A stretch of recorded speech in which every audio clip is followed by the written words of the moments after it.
advises women not to use underwear at home this summer.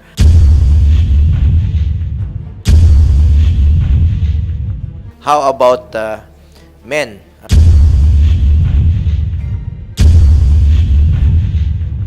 No comment, Mr. Chair. No comment ka? So I think possible yon. That's an advice. Some gynecologists actually advise that. As women, Yusek Emmy Chong and Yusek Laksamana, do you have any comment? Mr. Chair, I would frequent my OBGYN also, and she also recommends using cotton underwear for women. It might affect the man na katabi niya. Kasi kung wala nang suot baka akalain niya, maisip na signal nung male na, uy, bakit walang suot yung katabi ko? So, baka. Lalo na nasa tag-init, wala lang mali siya, no? Pero kung nasa bahay ka lang naman or matutulog, it's quite advisable na walang underwear pero nakapajama ka naman or naka-shorts. Yung ventilation na yan ay epektibo para mapigilan or hindi na lumala yung fungal infection. Ang mga babae ay prone din sa fungal infection. So hindi yan sexually transmitted disease. Yan ay dala na yung normal flora sa intimate areas, no, sa pubic area, sa perineal area ng babae. Kapag medyo basa, napapawisan at mainit yung panahon, yan ay perfect petri dish para dumami yung ating fungi, yung Candida albicans na nasa balat, ay dadami siya, kaya siya nagiging makaten. Alam niyo, mas interesado ang media dito sa next question ko eh.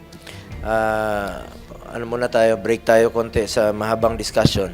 May nagpapatanong lang po sa akin, isang media from ABS, si Ma'am Sherian, to Secretary Ted Herbosa, due to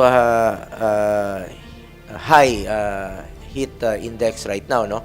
42 sa Metro Manila, 43 pa nga po sa ibang lugar.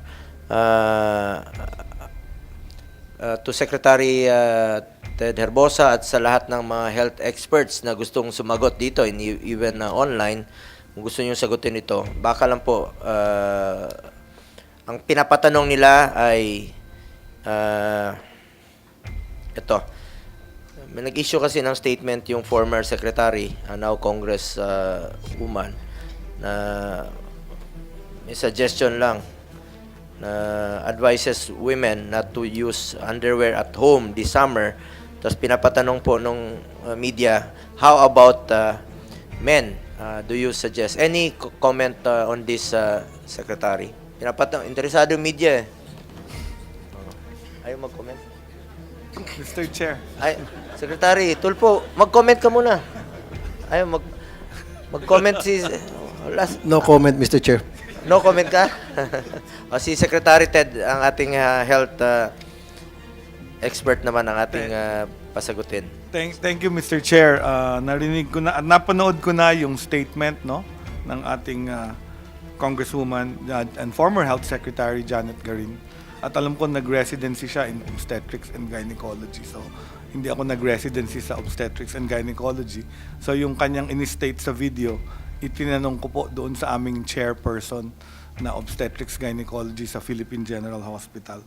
Si Dr. Habana yung chair. At ang advice naman niya ang usual advice for women suffering from candidiasis is really to wear cotton underwear is an option. Kung ayaw niyo magkomando, mag-cotton underwear because it also does not trap moisture. Siguro yung pawis during moisture kasi allows the fungal infection to proliferate. So, may basis yun.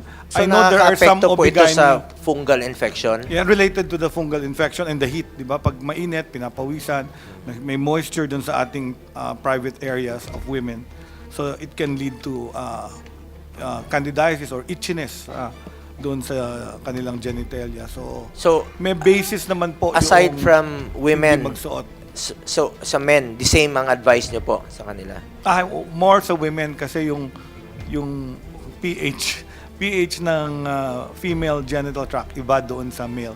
So sa men, hindi masyadong problema.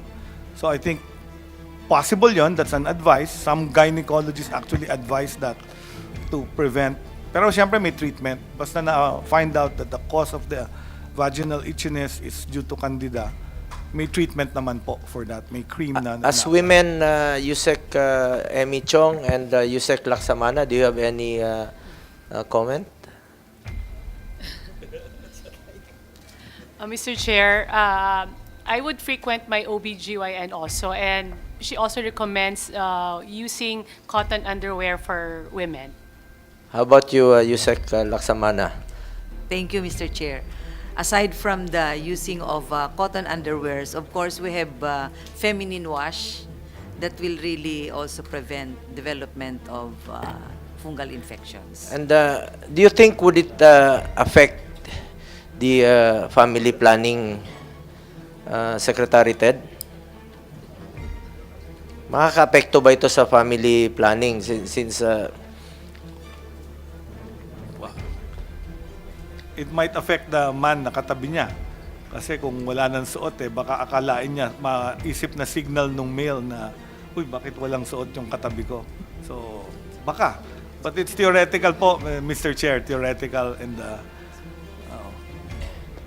anyway, Dr. Mata. Si Dr. Mata, ano yan yan yung doktor na chismoso. Marites. Gusto mo mag-comment, Dr. Mata? Since expert ka sa chismis, you are known to be Marites. Marites? Opo. Bakit ka Marites? Thank you, Mr. Chair. Actually, pediatrician din po ako, Mr. Chair, at I agree with Secretary Orbosa.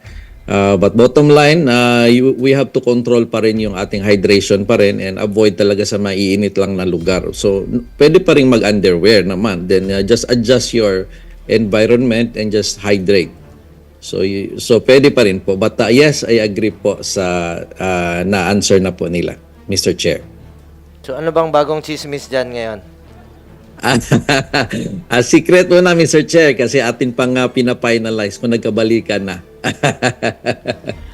Anyway, going back to DOH, infectious disease cases may rise with El Nino. No? Ano po bang preventive measures ng DOH dito, Sected?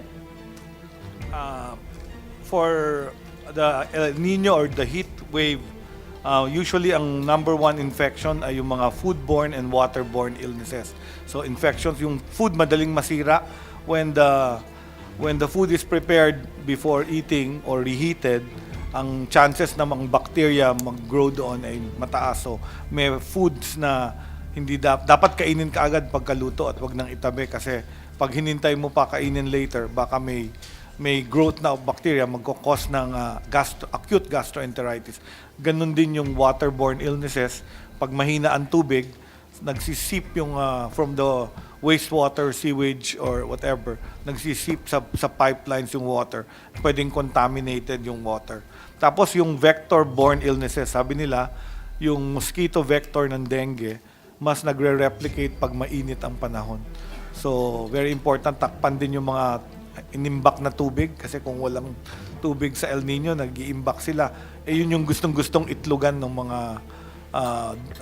nung Aedes aegypti na siyang nagdadala ng dengue. So, ang usual findings niyan, tumataas yung mga dengue, chikungunya, at ano-ano pang mga vector-borne illnesses.